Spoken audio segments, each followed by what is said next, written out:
The Texas Tech defensive line and edge rushers group may be the deepest position group on the team for the Red Raiders. We'll break it all down in today's video and tell you who are the must-watch players and who is the breakout potential star for the Red Raiders in this group. Hey, how's it going, everybody? I am RC Maxfield here for the Back to 12 podcast. If you haven't already, be sure to hit that subscribe button, and while you're at it, hit the notification bell if you want to stay in the know on Texas Tech football. All year long, we're giving you daily videos, even throughout the offseason, about Texas Tech athletics, ranging from men's basketball, football, and everything breaking news and rumors around the program. So if you want to stay in the know, hit that subscribe button and notification bell as well to stay in the know. Before we get into today's defensive line and edge rusher preview, got to give a shout out to Bryce Ramirez. It is his birthday, and if you want to wish Bryce Ramirez a happy birthday, I want you guys to spam BR down in the comments. He has gone through hell and back when it comes to that injury, and he has prevailed and come out on the other side as not only a stronger player, but as a stronger man and really one of the real leaders for the Red Raiders. So wish Bryce Ramirez a happy birthday by hitting BR down in the comments. All right. As I mentioned, in today's video, we will preview the defensive line and the edge rushers group. No time then better than right now to jump into it. But actually, before we do, let's recap 2022 and what these two groups did for the Red Raiders. All right, so you look at Texas Tech last year and when you think of defensive end and edge rushers, Tyree Wilson. Rightfully so, right? He was a top 10 pick in the NFL draft, the highest drafted player in the Big 12 last year, number 7 overall to the Las Vegas Raiders. He's been a Raider his whole football life, dating back to high school even, which is absolutely crazy. But some of the stats that this position group had last year, Texas Tech had 31 combined sacks last year as a defense. 22 and a half of them came from the defensive line or the edge group, right? They had 91 combined total tackles for loss last season as a team. And when you look at the 12 players that recorded a sack last year for the Red Raiders, 6 are returning this year. All right, enough about last year. Let's talk about this year in terms of the leaders of this group for the Red Raiders, and it's very simple. It's Jaylon, Hutchings, and Tony Bradford, right? These guys came back to Texas Tech when they had the opportunity to go potentially play at the next level. I've even seen Jaylon Hutchings getting first-round buzz right now in terms of late first round. Do I think he goes there? Probably not, but I think he is a guy that has a true NFL type potential moving forward, and he has to add to his resume this year, obviously, in the Big 12, but he has a prime opportunity to do so. But you look at this duo, and I'm going to ask you a question here in a minute about it, but this is arguably the best duo in terms of the interior of the defensive line in the Big 12. They're experienced, they're proven, and they're leaders. And as I mentioned down below, they are the leaders of this group for Texas Tech, right? When you look at what they did last season, Hutchings had 50 total tackles, 5.5 tackles for loss, 1.5 sacks. Then you look at Bradford, he had 32 total tackles, 9 of them tackles for losses, and 5.5 sacks, right?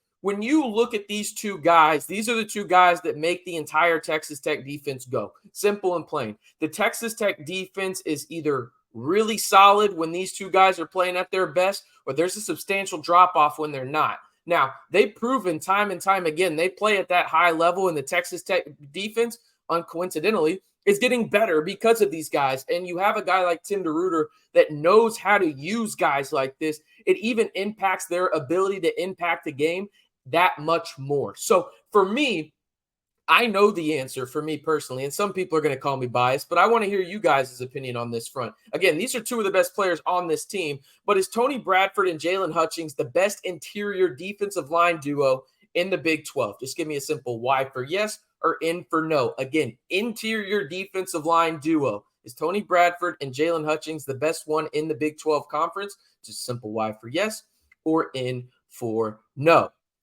All right, must-watch players for the Red Raiders on the defensive line and edge. You got to start with Steve Linton, the senior outside linebacker, Syracuse transfer. He's just a behemoth, right? He's 6'6", 245, long, rangy, and just an absolute difference maker when used correctly. I don't think he was used properly up in the ACC at Syracuse. By the way, phenomenal job of that dome. The Carrier Dome, really cool spot. Been there one time. Love it. Anyway, Doesn't matter about the Texas Tech side of things. I digress. But over the 29 games that he played for the Syracuse Orange, he had 45 total tackles, 8.5 tackles for loss, and then 4.5 sacks. Listen, those stats are not going to wow you. But again, remember, I don't think he was being used properly. And you know who also doesn't think that?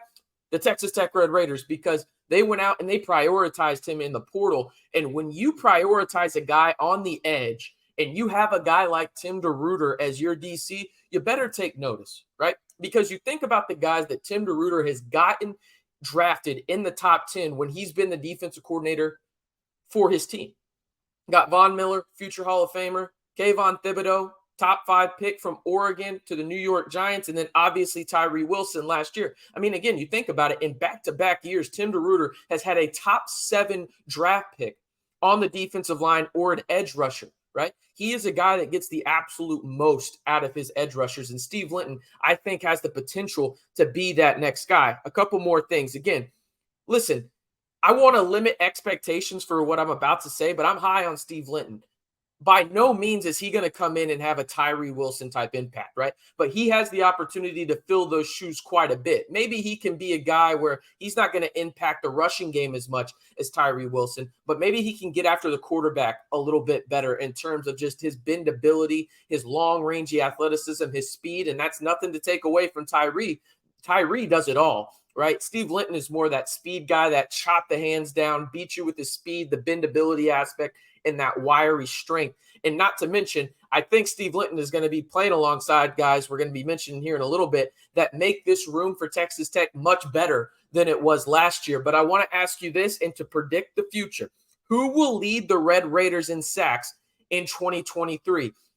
My bold prediction for this year, at least one of them for the Red Raiders, with Steve Linton, he would lead the Big 12 conference in sacks. Again, I'm high on Steve Linton. Go watch the tape for yourself. I'll actually leave a highlight reel down in the comments below, at least a link for one. Go check him out if you haven't already. The dude is seriously gifted on the outside. He's coming back from a thumb injury. He's been at practice the past couple of days for the Red Raiders now in fall camp, and I think he has a huge season for the Red Raiders. But I want to hear from you guys. Predict the future for me. Who will lead the Red Raiders in sacks in 2023? All right. Potential breakouts for the Red Raiders in 2023. Myles Cole, a super senior, a transfer from the University of Louisiana Monroe a couple years back, last year actually. And then Isaac Smith, the Wagner, Oklahoma outside linebacker. Again, these guys are both going to be coming off the edge for the Red Raiders. And when I look at what Myles Cole brings to the table, he had a terrific Texas Bowl, right? I think a lot of people are going to remember him for his 4th down stop there to start the game down in Houston, right?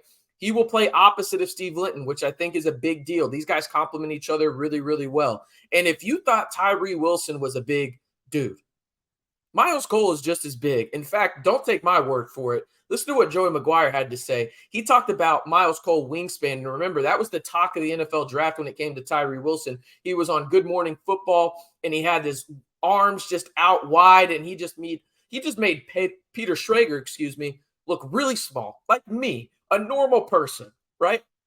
Tyree Wilson is a behemoth of a man. Myles Cole is right up there with him, specifically when it comes to his wingspan, and he's going to have an impact on this team. And the nice thing is he's going to be able to rotate with a guy like Isaac Smith, and that's why I paired these guys together in the breakout. I think these guys are going to make a hell of a duo on the right side, and you could flip even where you have Isaac on the right side and then you have Myles Cole on the left. You don't know how that's going to go quite yet. I'll project the depth chart here in just a second, but these guys are going to be phenomenal together. And Isaac Smith is coming off of a hip injury. He had surgery on it, but he's 100%. He's at fall camp.